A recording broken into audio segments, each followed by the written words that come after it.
जरा सोचिए आप एक अनजान कमरे में फंस जाएं जहां अजीबोगरीब चीजें हो रही हों और बाहर निकलने का कोई रास्ता है नहीं। कुछ ऐसा ही होता है हमारी आज की कहानी में। कहानी की शुरुआत में हम एक बड़ा सा सफेद कमरा देखते हैं जिसमें एक जापानी आदमी लेटा हुआ था। अचानक से जब उसकी आंख खुली तो खुद को इस बड़े से खाली कमरे में देखकर वो थोड़ा घबरा गया। कुछ देर बाद वो इधर उधर देखने लगा। जब वो एक दीवार के पास गया तो उसने देखा कि दीवार से कुछ बाहर निकला हुआ था। थोड़ी जांच करने के बाद जब उसने उस अजीब सी चीज के सिरे को दबाया तो उसने देखा कि दीवारों से हजारों बेबी एंजल्स बाहर निकलने लगे, पर थोड़ी ही देर में वो सब वापस दीवार के अंदर चले गए। बस उनके शरीर का थोड़ा सा हिस्सा बाहर रह गया। अब उस आदमी को समझ आया कि ये अजीब सी दिखने वाली चीज असल में थी क्या।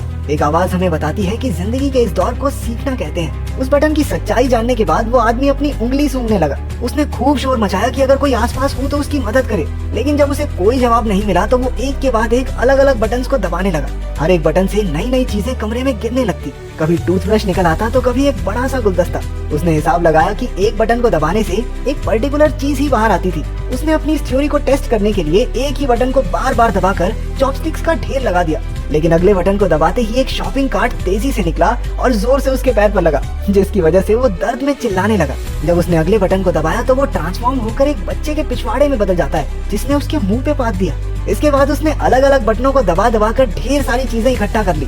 जब वो एक बॉल से खेल रहा था तो वो जाकर एक बटन पर लगी जिससे सुशी नाम की एक लजीज जापानी डिश बाहर आई। वो खुश था क्योंकि उसे वाकई में बहुत भूख लगी थी। वो सोच रहा था कि सुशी के साथ साथ सोया सॉस भी मिल जाए तो मजा आ जाएगा, पर उसके बार बार बटन दबाने के बाद भी हर बार सिर्फ सुशी ही निकलती। तो वो चुपचाप जो मिला है खाने लगा। खाना खत्म हो जाने के बाद जब उसने और मंगवाने के लिए फिर से बटन दबाया तो अब की बार सोया सॉस की एक बोतल उसके सामने आ गई।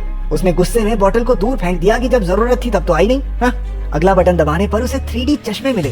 चश्मे पहनकर उसे एक बेबी एंजल अपने बटन की तरफ इशारा करता हुआ दिखने लगा। ये देखकर वो बहुत खुश हो गया क्योंकि उसे लगा कि मैंने तो कमरे का रहस्य सुलझा लिया है। लेकिन बटन दबाने पर एक काउंटडाउन शुरू हो गया जिसके आखिर में दीवार से एक बहुत बड़ा पिछवाड़ा बाहर आया और उसने उसके मुंह पे पात दिया।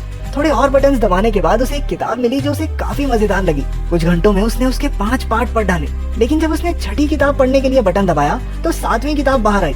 परेशान होकर उसने दूसरा बटन दबाया, लेकिन उसमें से भी 8वीं और 9वीं किताब ही निकली। किताब की चाह में उसने एक और बटन को दबाया, तभी उसे अपने पीछे एक दरवाजा दिखाई पड़ा। वो उसे देखकर बड़ा खुश हुआ कि आखिरकार अब वो बाहर निकल सकता है, लेकिन अपनी इसी एक्साइटमेंट में वो यही भूल गया कि आखिर वो बटन था कौन सा। तो वो ऐसे ही कोई भी बटन दबाने लगा।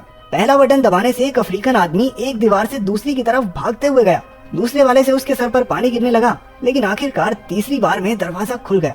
पर वो जैसे ही बटन को छोड़कर उस दरवाजे की तरफ जाने लगता वो दरवाजा बंद हो जाता। कुछ देर ट्राई करने के बाद वो समझ गया कि जब तक बटन दबा रहेगा तभी तक दरवाजा खुला रहेगा।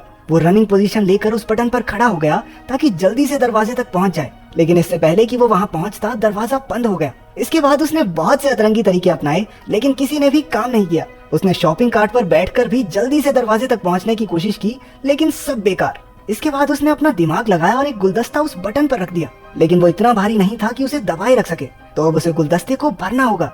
उसने पानी वाला बटन दबाकर उसमें पानी डालने की कोशिश की, लेकिन पानी उसके शरीर के अलावा कहीं गिरता ही नहीं था। फिर उसने दिमाग लड़ाकर गुलदस्ते को सुशी से भर दिया। वो बड़ी मुश्किल से उसे वहां लेकर गया, लेकिन उसने गलती से वो गुलदस्ता एक दूसरे बटन पर रख दिया, जिसके बाद वो अफ्रीकन आदमी भागता हुआ आया और उससे टकराने की वजह से गुलदस्ता भी टूट गया। वो गुस्से और फ्रस्ट्रेशन में चिल्लाने लगा। उसने कुछ और छोटे मोटे पैंतरे लगाए, लेकिन दरवाजा हर बार उसके पहुंचने से पहले ही बंद हो जाता। फिर गलती से एक बटन दबाने पर एक रस्सी नीचे आई। उसने हिसाब लगाया कि रस्सी से झूलकर वो जल्दी से दरवाजे तक पहुंच सकता है, और ऐसा हुआ भी। लेकिन जब उसने दीवार के पीछे मौजूद दरवाजे को खोलने की कोशिश की तो पता चला कि इसे खोलने के लिए एक चाबी की जरूरत थी। वो दीवार के बंद होने से पहले कमरे में वापस आ गया। जब उसने गुस्से में दीवार पर लात मारी तो एक चाबी हवा में तैरने लगी, लेकिन दरवाजे की ही तरह ये चाबी भी बटन छोड़ते ही थोड़ी देर बाद गायब हो जाती। अब उसे कोई तरीका निकालना होगा जल्दी से चाबी लेकर दरवाजे तक पहुंचने का। लेकिन जब उसने चाबी वाला बटन फिर से दबाया तो दीवार में से एक कुत्ता बाहर निकलकर उस पर भौंकने लगा। वो फिर से कंफ्यूज हो गया क्योंकि सारे बटन एक जैसे तो दिखते थे। इसके बाद उसने सही बटन ढूंढकर उस पर सुशी का एक टुकड़ा रख दिया। एक दो बार फेल होने के बाद आखिरकार वो चाबी लेकर दरवाजे तक पहुंच ही गया, लेकिन अभी मुसीबत खत्म नहीं हुई थी।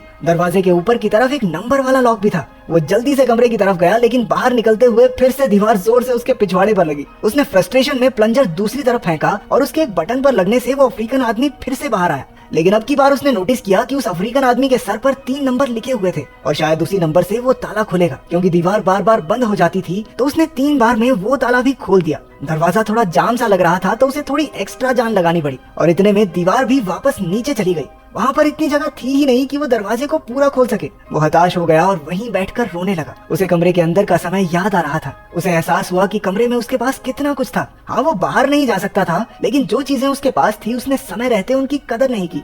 अचानक अपनी बाईं ओर से उसे हवा का झोंका महसूस हुआ। वो उस नकली दीवार को खोलकर बाहर की तरफ भागा। वो पूरी जगह बिल्कुल एक जैसी थी। ऐसा लग रहा था मानो वो एक ही जगह पर भाग रहा हो। भागते भागते वो एक दूसरे कमरे में पहुंचा जहां रोशनी थोड़ी कम थी। उसके अंदर आते ही दरवाजा बंद हो गया। एक आवाज हमें बताती है कि जिंदगी के इस पड़ाव को प्रैक्टिस कहते हैं। कमरे में उस आदमी ने अलग अलग बटन दबाने शुरू कर दिए। किसी बटन से एक सिंगर के मुंह से गाते हुए आग निकलने लगी, तो किसी बटन से रशिया के एक जादूगर का जादू फेल हो गया। तीसरा बटन दबाने पर चाइना में एक आदमी अपने ही कुत्तों पर भौंकने लगा। उस आदमी ने देखा कि पिछले कमरे की तरह इस कमरे में छत नहीं थी, बल्कि ऊपर से रोशनी आ रही थी जिसमें एंजल्स उड़ रहे थे। इस बार उसके दिमाग में बहुत अलग चीज आई। उसने बटन्स को दबाने की बजाय उन्हें पकड़कर ऊपर चढ़ना शुरू कर दिया। वो कामयाब रहा और हर बटन के दबने से दुनिया के अलग अलग कोनों में कमाल की चीजें होने लगी। कहीं फूल खिलते तो कहीं कोई हाथी फिसल जाता। जैसे जैसे वो ऊपर जाता गया तो कहीं टोस्ट बनने लगे तो कहीं इंसान चांद तक पहुंच गए। जब तक वो ऊपर पहुंचा उसकी दाढ़ी और बाल बहुत बढ़ चुके थे। अब उसे दीवार पकड़ने की जरूरत नहीं थी। वो भी बाकी एंजल्स की तरह हवा में उड़ता जा रहा था। एक आवाज हमें बताती है कि उसने अब भगवान का दर्जा पा लिया है और अब पूरी दुनिया उसके हिसाब से चलेगी। आखिर तक आते आते उसके चारों ओर सफेद पंख उड़ने लगे जो उसे आखिरी कमरे तक ले गए। इस कमरे की दीवार पर पूरी धरती का नक्शा बना था और वहाँ अब तक का सबसे बड़ा बटन भी मौजूद था। वो उसे दबाने के लिए आगे बढ़ा और स्क्रीन काली हो गई। तो अगर तुम एक दिन के लिए भगवान बनकर इस धरती पर कुछ भी बदल सको तो क्या करोगे इस ताकत से? कमेंट्स में जरूर बताना।